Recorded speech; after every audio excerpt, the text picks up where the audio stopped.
My from the 209, Dave, what do you mean? Where do the Kings go from here? My dude, there's only one way to go, but the elevator seems to be broken. Well, that seems to be a yes. Hey, I think the overarching theme I would like to throw out there is this before we get to any of this.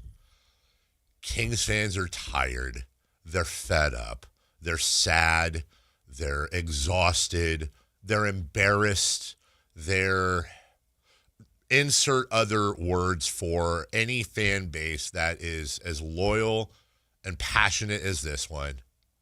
Anytime you have a question, just go back, and you don't have to go back that far. But I always like to show the Kevin Herter Utah 3. Like, that's the Sacramento fan base.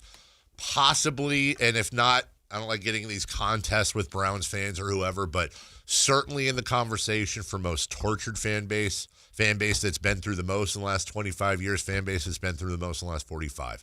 A lot of these feelings aren't about this year or last year. A lot of these feelings are just built up scar tissue that has leathered over the years, right. And then the scab gets ripped every once in a while. It's Lucy and Charlie Brown with the football, on and on and on.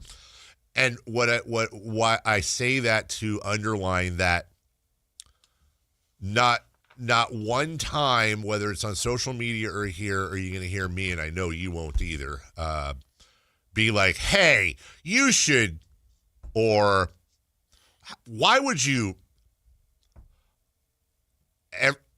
Everyone has the right to be irrationally whatever, and I completely get it. So our exercise today is just simply to do our jobs, which is, here's what happened, here's what didn't happen, here's the justification from a franchise point of view as to why it did or didn't happen.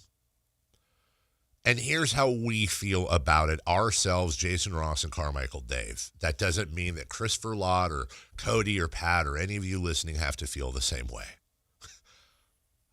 I am not that upset about this trade deadline. It doesn't mean I didn't want all the moves. Of course I did. But I also really want this to be as short a term thing as possible, but I want there to be no shortcuts. And I know Scott Perry inherited an absolute dumpster fire of a situation that got there through absolute and complete, and I'm not throwing blame around, I'm just talking about the processes, total malpractice, failure after failure, bad decision after bad decision, shortcut after shortcut, and even the decisions they didn't make were in many cases the bad decisions. For example, Pascal Siakam. He has come in now, he has inherited this mess, and it is his job to flip it. And I think part of the issue is, I think the Kings' reputation around the league is they're a bunch of marks. And he's got to deal with that, even though he has connections throughout the league and people know Scott Perry. So, Jason, I want to get to the step-by-step, but your thoughts on the trade deadline. Yeah, I have similar. I mean, I think when I look back at the season, when we began the season, we had a lot of question marks about the roster. I think just before game even started, this seems uneven, it seems unbalanced. A lot of veterans. Does this all make sense? But you could see, wow, there's a lot of good veterans, though. Yes. And putting them together, maybe they'll make this work. Yes. It didn't take very long. And again, let's remember even what was the Vegas number like? They were going to be way below it, but wasn't it 34 and a half? I think you're exactly right. It's a non-playoff team, basically, but probably in that bad range of man, they might finish 11th in the West, and that's either go higher or lower, which they've gone lower. Yeah. But so going in, not a lot of expectations. Then as they started to play, I was of the feeling this isn't working. Mm-hmm. Not unique to me. But, okay, they really can't do anything until December. What was it, December 15th? Yeah. So it's there's our first mark. Right. All right, here's the day. So, I don't know if they're going to trade on the 15th, but maybe the 18th, maybe the 28th. We get past that. All right, January 10th. Oh, Kuminga and others that they had targeted are now available. Maybe we see some action here. Because it felt like they have to do something. Now, you don't do it to do it, but this is broken. It's not working. You make it past that. Well, now we know there's really a deadline. That's when things happen, and they made a move. Mm-hmm. And so as someone that wanted to see more, I'm disappointed. Mm-hmm. But I'm also the big fan of don't make 4 trades because you needed to, and you go, yeah. They were all bad. They didn't make any sense. They hurt your future. Nothing that they did, I mean, I guess you could say hurts their immediate future, meaning like today, tomorrow, or whatever, but you could also argue, does it? Mm-hmm. Because they're probably in more of a spot to keep playing like they're playing, which isn't very well. Yeah. I have concerns on how you start next season if you don't make a summer trade. Yeah.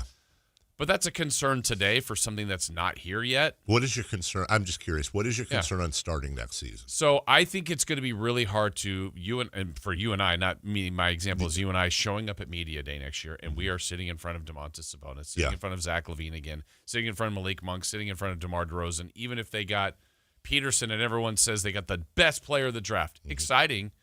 What's Sabonis' future? What's LaVine's Right.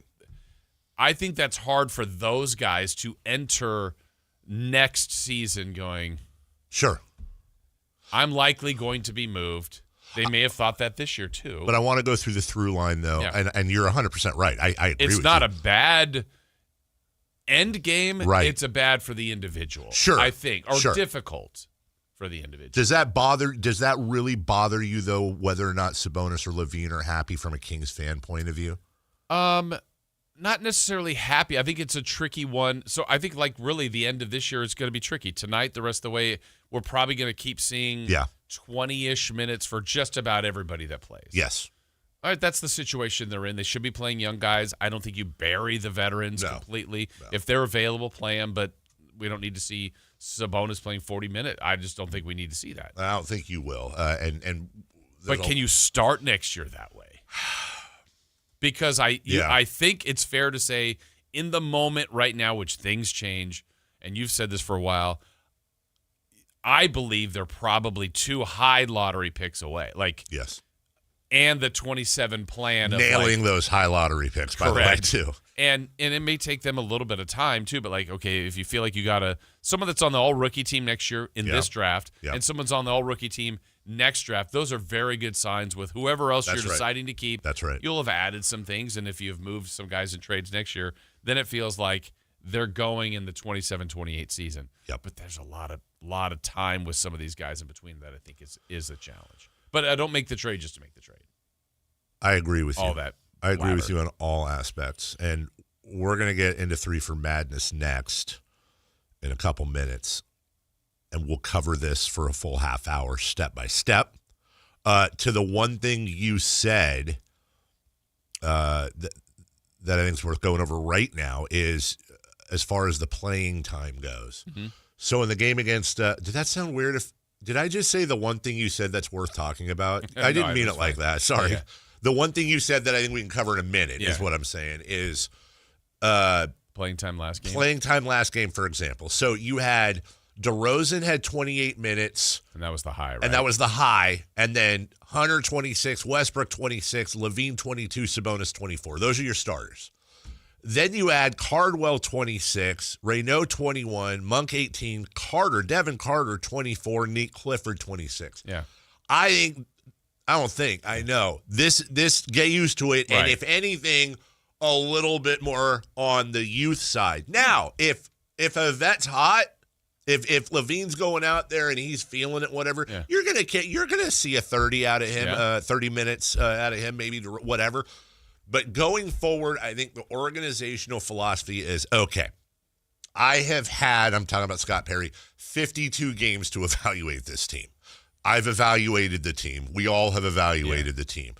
Now, for the next 30 games, this is about developing the youth and playing the vets just enough to where they stay fresh enough, they stay movable enough in the offseason, and they're not sitting there playing Parcheesi on the sidelines. Yeah. But the focus now, it's always been is Doug, does the front office interfere with who Doug does rotations? No, it has not happened. They have conversations, but it has not happened. I think these next 30 games, I think there's a big conversation, and I think you're going to see what you saw against Memphis. That's going to be the norm. Yeah, and maybe it's not hey, this is play the guy this, but Yeah. as Doug said, we're aligned. That's right. So it can That's be like, right. hey, this is kind of the That's directive. right. That's now, you do it as you would Sure. like, but this is what we would like to see. We're going to go over this now in its entirety, step by step, move by move, not just for the trade deadline and leading up to it, but also last summer. 3 for Madness trade deadline edition next.